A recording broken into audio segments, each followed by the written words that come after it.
خدا کے زندہ اور پاک کلام میں سے متی کی انجیل 12 باب۔ سبت کے بارے میں سوال۔ اس وقت یسوع سبت کے دن کھیتوں میں ہو کر گیا اور اس کے شاگردوں کو بھوک لگی اور وہ بالیں توڑ توڑ کر کھانے لگے۔ فریسیوں نے دیکھ کر اس سے کہا کہ دیکھ تیرے شاگرد وہ کام کرتے ہیں جو سبت کے دن کرنا روا نہیں۔ اس نے ان سے کہا، کیا تم نے یہ نہیں پڑھا کہ جب داؤد اور اس کے ساتھی بھوکے تھے تو اس نے کیا کیا؟ وہ کیوں کر خدا کے گھر میں گیا اور نظر کی روٹیاں کھائیں، جن کو کھانا نہ اس کو روا تھا نہ اس کے ساتھیوں کو، مگر صرف کاہنوں کو۔ یا تم نے توریت میں نہیں پڑھا کہ کاہن سبت کے دن ہیکل میں سبت کی بے حرمتی کرتے ہیں اور بے قصور رہتے ہیں؟ میں تم سے کہتا ہوں کہ یہاں وہ ہے جو ہیکل سے بھی بڑا ہے۔ لیکن اگر تم اس کے معنی جانتے کہ میں قربانی نہیں بلکہ رحم پسند کرتا ہوں تو بے قصوروں کو قصوروار نہ ٹھہراتے، کیونکہ ابن آدم سبت کا مالک ہے۔ مفلوج ہاتھ والا آدمی۔ اور وہ وہاں سے چل کر ان کے عبادت خانے میں گیا، اور دیکھو وہاں ایک آدمی تھا جس کا ہاتھ سوکھا ہوا تھا۔ انہوں نے اس پر الزام لگانے کے ارادہ سے یہ پوچھا کہ کیا سبت کے دن شفا دینا روا ہے؟ اس نے ان سے کہا، تم میں ایسا کون ہے جس کی ایک ہی بھیڑ ہو اور وہ سبت کے دن گڑھے میں گر جائے تو وہ اسے پکڑ کر نہ نکالے؟ پس آدمی کی قدر تو بھیڑ سے بہت ہی زیادہ ہے، اس لیے سبت کے دن نیکی کرنا روا ہے۔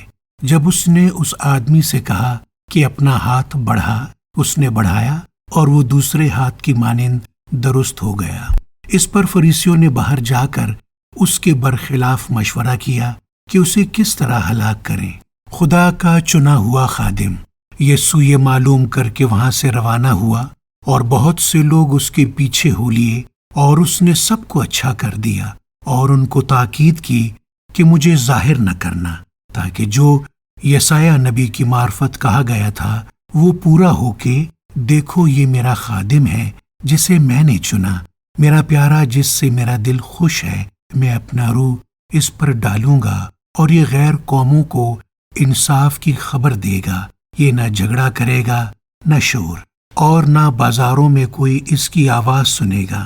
یہ کچلے ہوئے سرکنڈے کو نہ توڑے گا اور دھواں اٹھتے ہوئے سن کو نہ بجھائے گا، جب تک کہ انصاف کی فتح نہ کرائے، اور اس کے نام سے غیر قومیں امید رکھیں گی۔ یسوع اور بال-زبول۔ اس وقت لوگ اس کے پاس ایک اندھے گونگے کو لائے جس میں بدرو تھی۔ اس نے اسے اچھا کر دیا، چنانچہ وہ گونگا بولنے اور دیکھنے لگا، اور ساری بھیڑ حیران ہو کر کہنے لگی، کیا یہ ابن داؤد ہے؟ فریسیوں نے سن کر کہا، یہ بدروحوں کے سردار بال-زبول کی مدد کے بغیر بدروحوں کو نہیں نکالتا۔ اس نے ان کے خیالوں کو جان کر ان سے کہا، جس بادشاہی میں پھوٹ پڑتی ہے وہ ویران ہو جاتی ہے، اور جس شہر یا گھر میں پھوٹ پڑے گی وہ قائم نہ رہے گا۔ اور اگر شیطان ہی نے شیطان کو نکالا تو وہ آپ اپنا مخالف ہو گیا، پھر اس کی بادشاہی کیوں کر قائم رہے گی؟ اور اگر میں بال-زبول کی مدد سے بدروحوں کو نکالتا ہوں تو تمہارے بیٹے کس کی مدد سے نکالتے ہیں؟ پس وہی تمہارے منصف ہوں گے۔ لیکن اگر میں خدا کی روح کی مدد سے بدروحوں کو نکالتا ہوں تو خدا کی بادشاہی تمہارے پاس آ پہنچی۔ یا کیوں کر کوئی آدمی کسی زوراور کے گھر میں گھس کر اس کا اسباب لوٹ سکتا ہے جب تک کہ پہلے اس زوراور کو نہ باندھ لے؟ پھر وہ اس کا گھر لوٹ لے گا۔ جو میرے ساتھ نہیں وہ میرے خلاف ہے، اور جو میرے ساتھ جمع نہیں کرتا وہ بکھیرتا ہے۔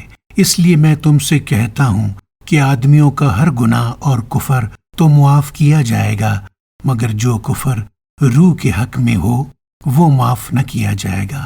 اور جو کوئی ابن آدم کے برخلاف کوئی بات کہے گا وہ تو اسے معاف کی جائے گی، مگر جو کوئی روح القدس کے برخلاف کوئی بات کہے گا وہ اسے معاف نہ کی جائے گی، نہ اس عالم میں نہ آنے والے میں۔ درخت اور اس کا پھل۔ یا تو درخت کو بھی اچھا کہو اور اس کے پھل کو بھی اچھا، یا درخت کو بھی برا کہو اور اس کے پھل کو بھی برا، کیونکہ درخت پھل ہی سے پہچانا جاتا ہے۔ اے سام کے بچوں، تم برے ہو کر کیوں کر اچھی باتیں کہہ سکتے ہو؟ کیونکہ جو دل میں بھرا ہے وہی منہ پر آتا ہے۔ اچھا آدمی اچھے خزانہ سے اچھی چیزیں نکالتا ہے، اور برا آدمی برے خزانہ سے بری چیزیں نکالتا ہے۔ اور میں تم سے کہتا ہوں کہ جو نکمی بات لوگ کہیں گے عدالت کے دن اس کا حساب دیں گے، کیونکہ تو اپنی باتوں کے سبب سے رازباز ٹھہرایا جائے گا اور اپنی باتوں کے سبب سے قصوروار ٹھہرایا جائے گا۔ نشان کا مطالبہ۔ اس پر بعض فقیوں اور فریسیوں نے جواب میں اس سے کہا، اے استاذ، ہم تجھ سے ایک نشان دیکھنا چاہتے ہیں۔ اس نے جواب دے کر ان سے کہا، اس زمانہ کے برے اور زناکار لوگ نشان طلب کرتے ہیں، مگر یونا نبی کے نشان کے سوا کوئی اور نشان ان کو نہ دیا جائے گا، کیونکہ جیسے یونا 3 رات دن مچھلی کے پیٹ میں رہا، ویسے ہی ابن آدم 3 رات دن زمین کے اندر رہے گا۔ نینوا کے لوگ عدالت کے دن اس زمانہ کے لوگوں کے ساتھ کھڑے ہو کر ان کو مجرم ٹھہرائیں گے، کیونکہ انہوں نے یونا کی منادی پر توبہ کر لی۔ اور دیکھو، یہاں وہ ہے جو یونا سے بھی بڑا ہے۔ دکن کی ملکہ عدالت کے دن اس زمانہ کے لوگوں کے ساتھ اٹھ کر ان کو مجرم ٹھہرائے گی، کیونکہ وہ دنیا کے کنارے سے سلیمان کی حکمت سننے کو آئی، اور دیکھو یہاں وہ ہے جو سلیمان سے بھی بڑا ہے۔ بدرو کی واپسی۔ جب ناپاک روح آدمی میں سے نکلتی ہے تو سوکھے مقاموں میں آرام ڈھونڈتی پھرتی ہے اور نہیں پاتی، تب کہتی ہے، میں اپنے اس گھر میں پھر جاؤں گی جس سے نکلی تھی، اور آ کر اسے خالی اور جڑا ہوا اور آراستہ پاتی ہے۔ پھر جا کر اور 7 روحیں اپنے سے بری ہمراہ لے آتی ہیں، اور وہ داخل ہو کر وہاں بستی ہیں، اور اس آدمی کا پچھلا حال پہلے سے بھی بدتر ہو جاتا ہے۔ اس زمانہ کے برے لوگوں کا حال بھی ایسا ہی ہوگا۔ یسوع کی ماں اور بھائی۔ جب وہ بھیڑ سے یہ کہہ رہا تھا، اس کی ماں اور بھائی باہر کھڑے تھے اور اس سے بات کرنا چاہتے تھے۔